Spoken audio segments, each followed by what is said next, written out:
Hi, parents, grandparents, and caregivers of children.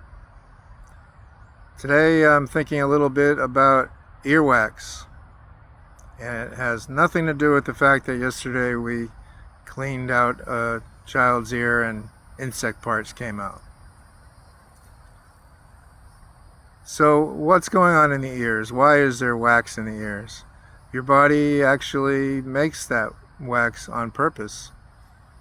Inside the ear canal is skin, and if it stays moist for too long, it starts to get chapped and chafed and can start to hurt. This is what we call swimmer's ear. It can happen from the water of swimming or showers and baths, but it's a situation where the balance between the protection of the skin in there has gotten out of balance, and it leads to pain.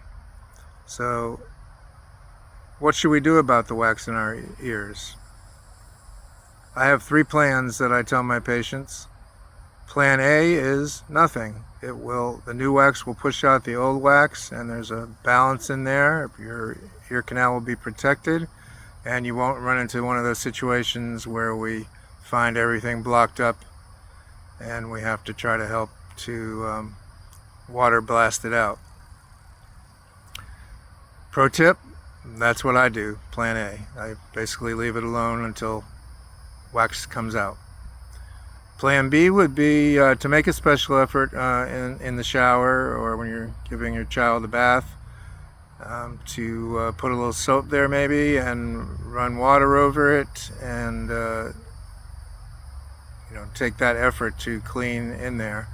But you have to be careful not to let the moisture stay in there. You got to dry it maybe with a towel and shake the ears out, and otherwise you can get swimmer's ear from too much water and moisture staying in the ear canal.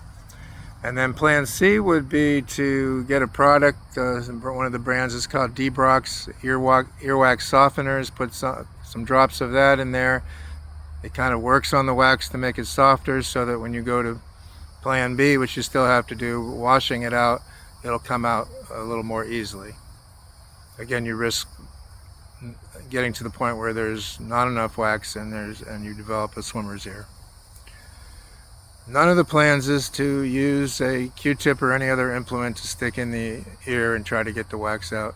When you use the Q-tip, some of it comes out on the Q-tip, and some of it is pushed farther in and packed harder, and then eventually we find in many cases children have what we call impacted wax in the ear that is not going to come out with gentle water or by itself, and we have to use special curettes or pressurized warm water to get it out. Some people in some cultures, they use other kinds of things like hairpins. They probably don't push the wax in as much, but whether it's that or the Q-tip, there's always a chance that you can harm and scrape and scratch the ear canal, and in the worst case scenario being poking a hole in the eardrum, which we do see every once in a while. So everybody, let's think about how we can do right by the ear canal and not get into the situation where the child has impacted wax where it blocks the hearing and is not going to come out. Anybody with comments or ideas or questions about that, please feel free to comment, and we'll see you next time. Have a great weekend.